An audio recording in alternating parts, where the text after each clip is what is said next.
Ang lunas sa tukso ng pagnanakaw ay ang pagsisikap na nating magbahagi.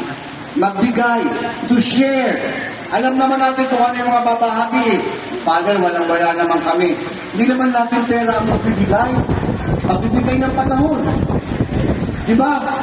Sa mga may sakit, lalo na. Minsan pag merong may sakit sa pamilya, lagi mainit na ulo nyo eh. May sakit na nga oh. Di pa kayo naawa. May manalangin yun. Lagi mo kong inaaway, pinagagalitan, Panginoon, tignan mo siya. Sana magkasakit siya ng katulad sa akin. Gusto mo ganun? Kung hindi niyo kayang pagalingin ang sakit, pakitain niyo ng malasakit. And that is the best way. May taning na buhay. Alam niyo naman mahirap pagkasakit. Lalo na yung kinaningan ka, sabi ng doktor, may taning na buhay mo. Sabi ng pasyente, may magagawa pa po ba ako, doktor?